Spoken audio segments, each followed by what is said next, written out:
बतौर पाकिस्तानी हमारे अपने अपने घोड़े हैं, वो मरियल हैं, तगड़े हैं, बूढ़े हैं। जैसे भी हमारी ख्वाहिश है कि हमारा घोड़ा ही आगे निकले, बेशक टट्टू हो। हम यही चाहते हैं कि हमारा टट्टू बड़े बड़े घोड़ों को पिछाड़ दे, जैसे भी मुमकिन हो सके हमारा घोड़ा आगे जाना चाहिए, हमारा टट्टू आगे जाना चाहिए। ये हमारे सियासतदानों का वतीरा है और हर जगह पे यही कुछ नजर आ। काजी फैसल साहब को देख लीजिए कि उनकी बेसब्री अब हठधर्मी में बदल रही है और उनके जो हरीफ हैं वो भी मात कबूल करने के लिए तैयार नहीं है, वो भी पसपाई इख्तियार करने के लिए तैयार नहीं है। काजी फैसल साहब ईंट उठाते हैं तो सामने से ये पत्थर उठा लेते हैं।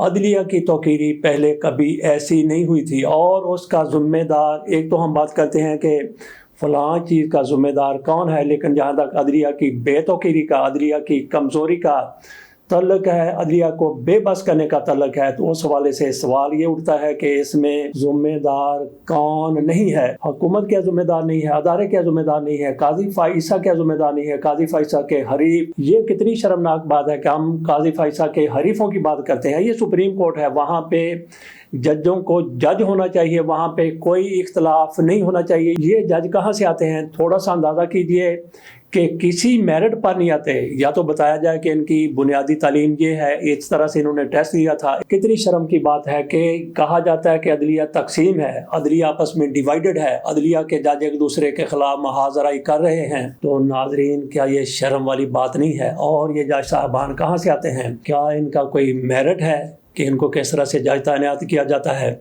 क्या इन्होंने बुनियादी तालीम हासिल की होती है? बिल्कुल नहीं, बिल्कुल भी नहीं, बल्कि पिक एंड चूज़ किया जाता है। कोई मुकाबले का इम्तिहान नहीं होता, किसी किस्म का कोई टेस्ट नहीं होता, बल्कि कुछ लोगों ने उसको चुन लिया, कुछ लोगों ने इसको चुन लिया। और 10-11 साल के बाद वकला में से मुंतखब होने वाला एक जज चीफ जस्टिस बन जाता है। आर्मी चीफ बनने के लिए आपको पता है कि कितने साल दरकार होते हैं, और किसी भी शोबे के सेक्रेटरी को ले लें, उसके लिए कितने साल दरकार होते हैं, उसकी क्वालिफिकेशन क्या होती है, उसका एक्सपीरियंस क्या होता है। काजी फैसल साहब को देख लें कि बलोचिस्तान हाई कोर्ट के ये जज थे, सीनियर तरीन जज थे, जितने भी सीनियर थे, लेकिन ये जज नहीं थे। इनको सुप्रीम कोर्ट में ला के जज बना दिया गया और ये आज चीफ जस्टिस बने बैठे हैं। और फिर काजी फैसल साहब के हवाले से ये भी कहा जाता है कि काजी फैसल साहब किसी भी सूरत, हर सूरत 3 साल की या इससे भी ज़्यादा की तौसी चाहते हैं। बात हमने ये की थी कि सुप्रीम कोर्ट की बेतौकीरी में, सुप्रीम कोर्ट को कमज़ोर करने में कौन मुलव्वस नहीं है, कौन जिम्मेदार नहीं है? सारे के सारे जज साहिबान जिम्मेदार हैं। और फिर वकला हज़रात जिस तरह से सुप्रीम कोर्ट में धड़ेबंदी हो चुकी है। धड़ेबंदी क्यों हो चुकी है? एक हिस्सा हुकूमत के साथ जाना चाहता है, दूसरा हिस्सा हुकूमत की उस तरह से बात नहीं मान रहा जिस तरह से हुकूमत चाहती है। बात हम आठ जजों की करते हैं क्योंकि इन पर भी उसी तरह से दबाव है जिस तरह से बाकी जज दबाव में आ जाते हैं।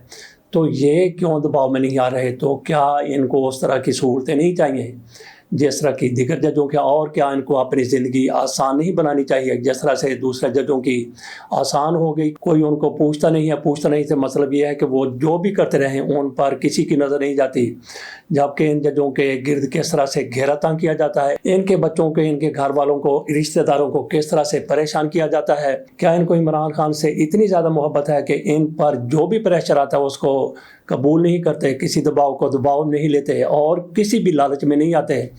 तो क्या फिर हो सकता है इमरान खान से इतने ये फ़िदाकार हैं, इमरान खान के इतने ज़्यादा जानसार नहीं? ऐसा हरगिज़ नहीं है, बल्कि ये अपने ज़मीर के मुताबिक फ़ैसले करना चाहते हैं और हर मुश्किल का सामना ये कर रहे हैं। बात हमने शुरू में ये की थी कि क्या कोई ऐसा है जो अदलिया की बेतौकीरी में शामिल नहीं है? बहरहाल जो जज साहबान अपने आप को अपराइट समझते हैं और हम भी उनको अपराइट समझते हैं, लेकिन जिस तरह से अदलिया कमज़ोर हो रही है, जिस तरह से अदलिया की बेतौकीरी हो रही है, जिस तरह से अदलिया का मुज़हिक्का उड़ाया जा रहा है, इसमें काजी फैसल साहब की तरह ये भी बराबर के शरीक हैं। ये देख लीजिए कि काजी फैसल साहब की तरफ से कमेटी का खात्मा किया जाता है, प्रोसीजर एंड प्रैक्टिस कमेटी का।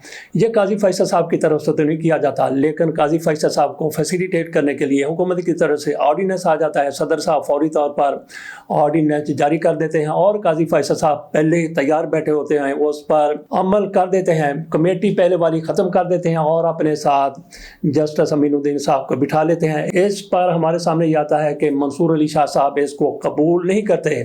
तो ये देख लीजिए कि मंसूर अली शाह साहब ने भी बिल्कुल वही कुछ किया जो काजी फैसल साहब پہلے اپنے سینئر ججوں کے ساتھ چیف جسٹس کے ساتھ کر رہے تھے، لیکن نہ تو وہ مناسب تھا اور نہ ہی یہ جو منصور علی شاہ صاحب کر رہے ہیں یہ مناسب ہے۔ اور یہ کیوں کیا جا رہا ہے؟ قاضی فیصل صاحب کی طرف سے اینٹ اٹھائی گئی تو ان کی طرف سے بھی اگر پتھر نہیں اٹھایا گیا تو اینٹ اٹھا لی گئی۔ میں نہیں سمجھتا کہ یہ بھی مناسب ہے۔ دونوں طرف سے عدلیہ کی برابر بے توقیری ہو رہا، اور پھر ہر گروپ کے جو وکیل ہیں، تحریک انصاف کے جو ساتھی وکیل ہیں، وہ 8 ججوں کی حمایت، بلکہ 8 ججوں کی نہیں، اب 9 جج ہو گئے۔ یہ جو فیصلہ کل ہے، تفصیلی فیصلہ ہے، اس میں یحییٰ فریدی صاحب کی طرف سے بھی کہا گیا ہے کہ یہ سیٹیں سنی اتحاد کونسل کی نہیں ہیں بلکہ پی ٹی آئی کی ہیں، اور جو 8 ججوں کا فیصلہ اس میں بھی یہی کچھ کہا گیا، لیکن حکومت اس کو ماننے کے لیے تیار نہیں ہے۔ رانا ثناء اللہ کی طرف سے کہا گیا ہے کہ کہیں نہیں لکھا کہ جو کوئی سپریم کورٹ کہہ دے وہ آئین بن جاتا ہے۔ بالکل ایسا ہی ہے، ایسا ہی لکھا گیا ہے کہ سپریم کورٹ جو بھی فیصلہ کر دے وہ آئین کے مطابق ہو یا نہ ہو، لیکن اس پر عمل کرنا پڑتا ہے اور کرنا ہی پڑے گا۔ رانا ثناء اللہ صاحب، اعظم نیتار صاحب جو کہتے ہیں کہتے رہیں، لیکن سپریم کورٹ کا فیصلہ وہ فائنلی ہوتا ہے۔ بات ہم سپریم کورٹ کی بے توقیری کی کر رہے ہیں کہ ہر طرف سے قاضی فیصل صاحب کے حامی وکلاء اور دیگر لوگ وہ بھی قاضی فیصل صاحب کو تھپکی دے رہے ہیں، اور ادھر پھر قاضی فیصل صاحب کے جو حریف جج ہیں ان کو تھپکی دینے والے بھی وکلاء اور تحریک انصاف کے لوگ موجود ہیں۔ لیکن یہ نادان ہے، بلکہ ان کو تو احمق کہنا چاہیے کہ اپنے ادارے کی خود ہی یہ لوگ جڑیں کھوکھلی کر رہے ہیں، اپنی بے توقیری، اپنی بےزتی یہ خود اپنے ہاتھوں سے کر رہے ہیں، اپنے سر پر اپنے ہاتھوں سے خاک ڈال رہے ہیں۔ اس کا ذمہ دار قاضی فیصل ہے، یہ ان کا متحارب گروپ ہے۔ بات جب ہم متحارب گروپ کی کرتے ہیں تو پھر ذہن میں تھوڑا سا کھولاؤ آ جاتا ہے کہ کیسے متحارب، کہاں سے یہ آ گئے متحارب گروپ، کہاں سے آ گئے یہ لوگ جو کبھی میرٹ پر نہیں آئے۔ ایک حکومت کی طرف سے یا عدلیہ کی طرف سے میرٹ بنا لیا گیا جس میں پک اینڈ چوز ہوتا ہے، کوئی ججوں کا ٹیسٹ نہیں ہوتا جس سے اہلیت اور قابلیت جانچی جا سکے، لیکن اس نے پک کر لیا، اس نے پک کر لیا، اور یہ 4 5 7 8 سال کے بعد چیف جسٹس بن کے پھر اپنے آپ کو مدار المہام اور پورے پاکستان کا ابا جی سمجھنے لگ جاتے ہیں۔ اور ادھر بالادستی کے نام پر جو کچھ پارلیمنٹ میں ہو رہا ہے، اور پارلیمنٹ کو ان لوگوں کی طرف سے بالادستی کے نام پر بے لگام کر دیا گیا ہے، یہ عدلیہ کو بھی ماننے کے لیے تیار نہیں ہے۔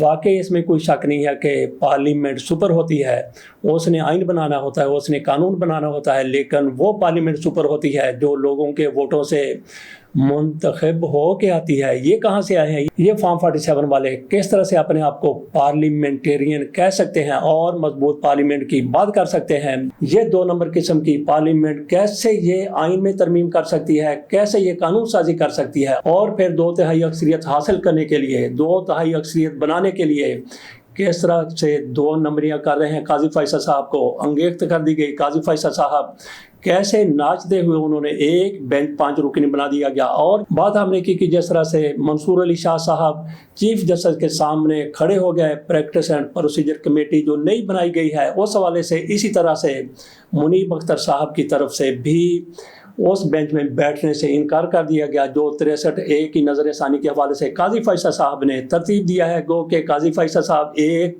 اور قاضی فیصل صاحب دوسرے بھی جج تھے جنہوں نے یہ بینچ تشکیل دے دیا۔ قاضی فیصل 1، قاضی فیصل 2 کا مطلب یہ ہے ایک تو قاضی فیصل اور دوسرے جسٹس امین الدین ہے۔ قاضی فیصل میں اور جسٹس امین الدین میں کوئی فرق نہیں ہے، اور منیب اختر صاحب کی طرف سے اس بینچ میں بیٹھنے سے انکار کر دیا گیا ہے۔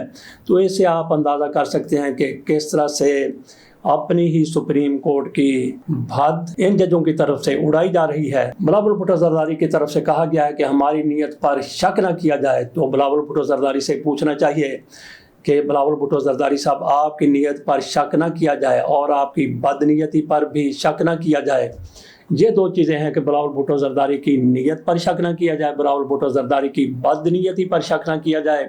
تو جس طرح سے بلاول بھٹو زرداری نے کہا کہ ہماری نیت پر شک نہ کیا جائے، تو کئی صدیاں پہلے چلے جاتے ہیں غرناطہ میں، وہاں پہ ابو عبداللہ کی طرف سے فرڈینینڈ اور ملکہ ازبیلا کو جب चाबियाँ पेश की जा रही थी तो फर्डिनेंड की तरफ से इनको कहा गया था, अबू अब्दुल्ला को, कि हमारी नीयत पर शक न किया जाए, आपके साथ जितने वादे किए हैं, जितने मुआहदे किए हैं, हर एक की पासदारी की जाएगी, आप बड़े अमन के साथ, बड़े सुकून के साथ रहेंगे। और फिर आपको पता है कि किस तरह से गरनाता में मुसलमानों का लाखों की तादाद में खून बहाया गया, किस तरह से ख़वातीन, नंगी ख़वातीन बाज़ारों में, गलियों में दौड़ती हुई मुसलमान ख़वातीन नज़र आ रही थीं। आसमान फटा, ना ज़मीन शक हुई, वहाँ पे इतना ज़्यादा जुल्म किया गया था। बिलावल भुट्टो ज़रदारी आज उसी तरह से कह रहे हैं कि हमारी नीयतों पर शक ना किया जाए।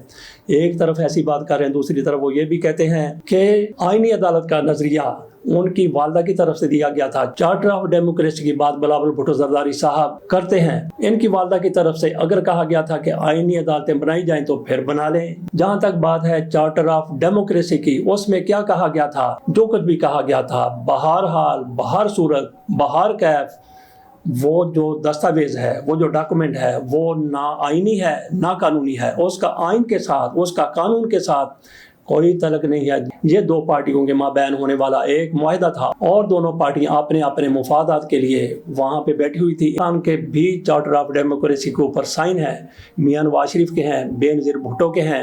तो Bilawal Bhutto Zardari charter of democracy का हवाला देते हैं। चार्टर ऑफ डेमोक्रेसी कानूनी और आइनी दस्तावेज नहीं है।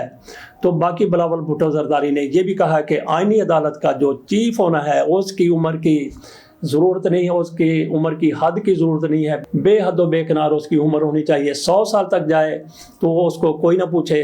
यही तो मुस्लिम लीग नून चाहती है, यही तो आज के कई और लोग चाहते हैं कि काजी फैसल साहब अगर इस अदालत से आईनी अदालत में चले जाते हैं तो उनके लिए कोई कदगर न हो कि वो 65 साल की उम्र में रिटायर हो गया, उसके बाद वो घर चले जाएं। 68 साल नहीं बल्कि बिलावल भुट्टो ज़रदारी की तरफ से कह दिया गया है कि कोई हद नहीं होनी चाहिए और ये फैसिलिटेट कर रहे हैं सिर्फ काजी फ़ाइज़ ईसा को। बाकी काजी फैसल साहब के लिए इन्होंने आईनी अदालत बनाने का एक मामला खड़ा कर दिया है, जबकि काजी फैसल साहब पूरा जोर लगा रहे हैं कि मैं इस तरह की अक्सरियत इस हुकूमत को दे जाऊं, जैसा कि इसमें किया जा रहा है। वो जो 63A के हवाले से इन्होंने केस लगा दिया है, 30 सितंबर को वो केस लगाया गया है, तो उसके बाद फिर फ्लोर क्रॉसिंग का कानून ख़त्म हो जाएगा जिस तरह से जो लोग चाहेंगे। काजी फैसल साहब की तरफ से वो जो साल के बाद इनका फुल कोर्ट होता है, जब नया साल अदालती शुरू होता है, उस मौके पर इन्होंने कहा था कि पहले ये पता चल जाता था कि इस तरह से ये बेंच बना है तो इसका क्या फ़ैसला आएगा, अब ऐसा पता नहीं चलता। काजी फैसल साहब की तरफ से ये बिल्कुल गलत कहा गया। काजी फैसल साहब के हर फैसले को उठा के देख लें, उससे जैसे ही बेंच की तश्कील होती है और पता चलता है कि केस कौन सा बेंच में लगा है, फौरी तौर पर ये वाज़ेह हो जाता है कि फ़ैसला किस किस्म का होगा। बल्ले वाला फ़ैसला देख लें, तहरीक इंसाफ की 2 सीटें छीनने वाला फ़ैसला देख लें, और 2 रोज़ के बाद एक और फ़ैसला सात बलोच वाला आने वाला है। उसमें भी सात बलोच को इन्होंने एक साइड पे करना है, मुस्लिम लीग नून के उम्मीदवार को जितवाना है।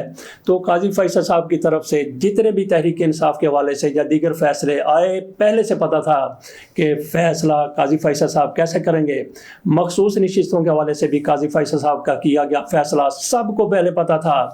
तो 63A के हवाले से भी काजी फैसल साहब ने जो फैसला करना है वो भी सबके सामने है। और पाकिस्तान में ये हमेशा से रवायत रही है कि बहुत थोड़ा सा स्कोप होता है कि नज़र षानी की अपील को मंजूर कर लिया जाए, लेकिन ये माजी की बातें हैं। आज जो भी आपके सामने नज़र षानी का केस जा रहा है, काजी फैसल साहब का अपना केस नज़र षानी में गया तो इनके हक में फैसला आ गया, और उसके बाद नैब तरमीम वाला केस वो भी काजी फैसल साहब के पास गया तो उसमें भी फैसला काजी फैसल साहब की मर्जी के मुताबिक हुकूमत के हक में आ गया। और अब जो फैसला 63A वाला है वो भी पहले से तयशुदा लगता है कि काजी फैसल साहब ने कम से कम ये इजाज़त ज़रूर दे देनी है कि बंदा जिस तरह भी चाहे अपना वोट कास्ट करेगा और वो वोट काउंट हो जाएगा। वोट काउंट होने के बाद उसकी सीट जाती है या नहीं जाती ये अलग बात है, लेकिन काजी फैसल साहब इनको 2/3 अक्सरियत दे के जाना चाहते हैं। बिलावल भुट्टो ज़रदारी मुस्लिम लीग नून की पूरी कोशिश है कि आईनी अदालत का काजी फैसल को